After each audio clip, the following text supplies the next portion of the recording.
Trevor Lawrence is the definition of generational. How many guys get talked about in high school as top NFL draft picks and then back it up?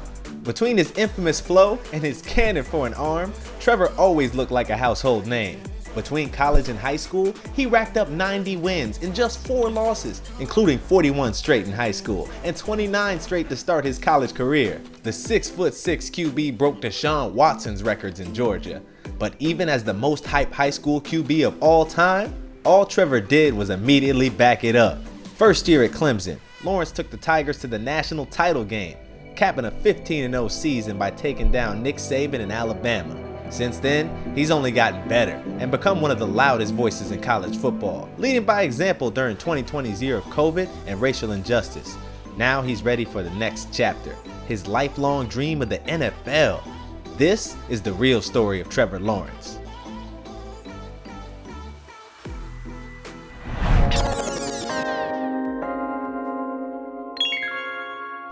Trevor Lawrence was born on October 6, 1999 in Knoxville, Tennessee, to Amanda and Jeremy Lawrence. He grew up with an older brother, Chase, and younger sister, Olivia. Chase was more of an artist than the pure athlete that Trevor was.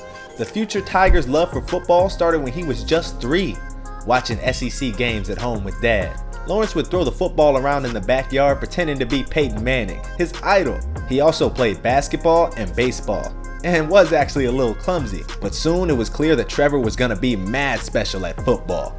At a young age, the fam moved from Tennessee to Cartersville, Georgia, a small town of about 20,000 peeps. That's where Lawrence's legend was born. He started playing football in his new town at 6 years old, but he wasn't under center.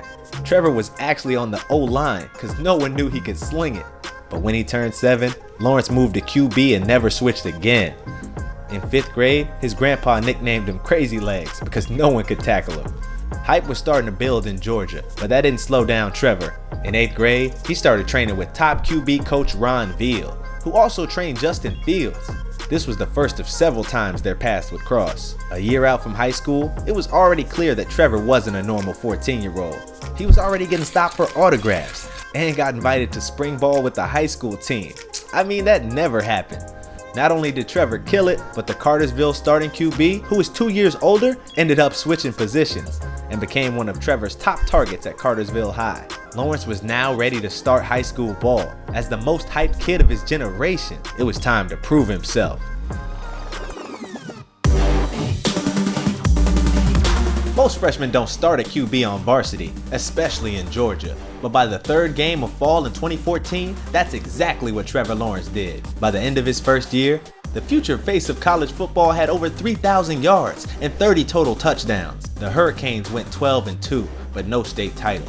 Trevor went back to work that winter, and his recruitment popped off. April 16, 2015 was the day that really started the mayhem. Colorado State came with his first offer to play college football. By the end of May, he had a dozen offers, including LSU in his hometown, Tennessee. 9th graders aren't supposed to have double-digit offers. Less than 2 weeks later, Clemson came through. The Tigers were always at Trevor's freshman year games, but hardly ever offered anyone that young. Trevor's near-perfect start got even better, an offer from the University of Georgia, and soon after that he was named an All-American. Kids rarely become All-Americans after just 1 year of high school. That's Trevor Lawrence for you. That boy different. With even more attention and accolades, it was finally time for year 2, and Trevor did not disappoint. He led the Hurricanes to an undefeated 15-0 season, this time with a state ring. Lawrence would put up almost 4,000 yards and 48 scores. He threw only 4 picks all year. I'm telling y'all, man, generational. Now, he still had 2 years of high school left and a college decision to make. Things weren't slowing down. Only more and more schools were going to be after him. By the end of February 2016, Lawrence had added offers from Alabama, Florida, Oklahoma, Miami, and more. Over 20 college offers with less than 2 years of starts under his belt. Scholarships kept rolling in. But on July 12th, Trevor dropped some big news. The most famous kid in Cartersville was down to 2 colleges, his new home state Georgia and Clemson. But Lawrence wasn't going to make a decision until after his junior year. He and the boys were trying to go back to back. Throughout high school, Trevor's girlfriend said he would get stopped all the time, but he was always down for flicks. People drove from out of state just to get an autograph. He wasn't even 17 yet. Lawrence's third year of high school saw another 15-0 undefeated season with another state title. Trevor had the best year of his young career, way over 4,000 yards and 56 touchdowns. With nothing else to prove in high school, it was time to tell the nation where he'd be spending the next 3-4 years.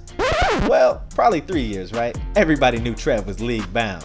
Down the stretch, Nick Saban and Alabama came after him hard, but on December 15, 2016, Trevor picked Clemson, a perfect fit. That winter, he was named Georgia's Gatorade Player of the Year. What a ride for the Cartersville kid, with his future tied down to Clemson. Before his senior year, Trevor really only had one thing left to do: make the Elite 11 and compete for MVP. Only the best QBs make the finals, and Lawrence did just that. There, he was reunited with Justin Fields. The two competed like crazy, but Fields edged it with an unreal week of performances. It would only be a couple more years before the two would meet again, on an even bigger stage. After making the Elite 11, Trevor took on his senior year and went off. No third straight state ring, but in just 12 games, where he often got pulled before the fourth quarter or halftime, Lawrence was electric with over 3,500 passing yards and 43 touchdowns. He completed 69% of his passes and threw just one pick. The legacy of Trevor Lawrence started before ever stepping on a high school field. The Prodigy backed it up and then some. But now was the time to prove himself all over again in college. Before he headed off to Death Valley, Trevor got to compete in the Army All-American game. By the time the newest Tiger stepped on Clemson's campus, he was a 5-star, the #1 player in the 2018 high school class, the 6th highest ranked recruit of all time, the Gatorade Player of the Year again in Georgia, and the breaker of 2 state records by Deshaun Watson. Lawrence had the most passing yards and touchdown in Georgia history, 13,902 yards and 161 TDs. Absolute legend, no cap.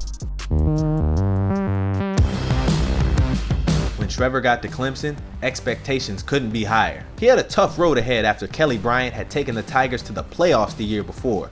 But it didn't take Lawrence long to earn the team's respect and take that starting job from Kelly Bryant. On his college debut, Trevor threw 3 touchdowns. Even in college, he didn't always need to play the fourth quarter. Clemson would go on to the playoffs with a 13-0 regular season. Trevor was the ACC Offensive Rookie of the Year, finishing the season with 169 straight passes without a pick. As a true freshman, he took down Notre Dame and then Bama to win the Natty. Over 700 yards and 6 scores to win it all. Trevor was the MVP versus Bama and became the first true freshman to win it all since 1985. I hate repeating myself, but dude was legendary. The teenage prodigy did it all and took out Nick Saban in his first taste of college football. A year later in 2019, he showed he wasn't a one-hit wonder. Trevor led Clemson to 14 straight wins. He still hadn't lost in college. Almost 3,700 passing yards and 36 touchdowns. That led to an epic playoff semifinal matchup versus The Ohio State and Justin Fields. The two former Elite 11 opponents squared up again. Lawrence balled out with over 360 yards, 3 scores, and a close win.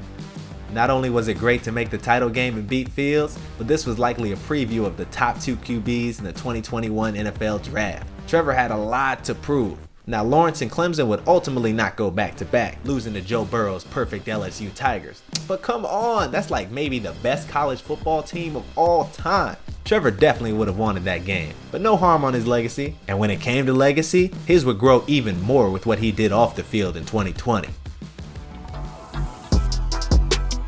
Throughout the COVID-19 pandemic, Trevor helped raise money for his hometown and led the way pushing for the return of college football.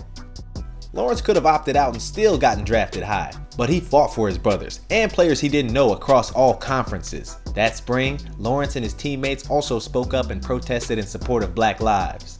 Trevor was now maybe the most powerful voice in college football, using his platform of 700,000 followers on IG. Despite the lows of 2020, he also got engaged to longtime girlfriend Marissa Mowry. When his junior season came around, Trevor came out dealing. 6 straight wins, putting up 21 touchdowns. But unfortunately, Trevor got COVID-19 and missed 2 games. He was able to recover though and still supported backup QB DJ Uiagalelei.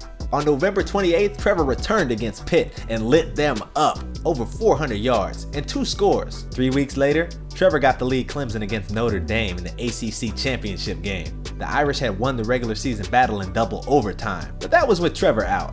In the rematch, Trevor had over 300 yards and 3 scores. That's back-to-back-to-back ACC champs. And now, Clemson had a spot in the playoffs. The semifinals saw Trevor face Justin Fields in The Ohio State for the 2nd straight year. But this time, the Buckeyes took the New Year's Day matchup. It wasn't the ending Trevor wanted. He didn't get a second national title or a Heisman, finishing second to Bama's Devontae Smith. But Trevor was leaving college football with over 10,000 passing yards, 108 touchdowns, and just 2 losses. A champion and a legend. Now, it was time for the NFL. Time to be a face of a franchise. There's not much more to say about Trevor Lawrence. He's been hyped since before he touched the high school field. And now Trevor's eyeing up a run to be the #1 pick in the NFL draft. Lawrence met every expectation and more, and grew into a fearless leader on and off the field. Don't be surprised if his jersey gets retired at Clemson. He's gonna change whatever franchise drafts him. I'm looking at you, Jaguars, with that #1 pick. We can't wait to root for him every Sunday in the league. Go kill it, Trev. It's been your favorite storyteller, OT Cambo. I gotta get out of here now, though. Later.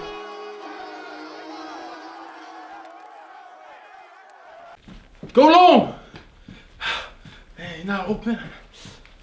Alright. While I wait until they're open, hey, can you click the link right here?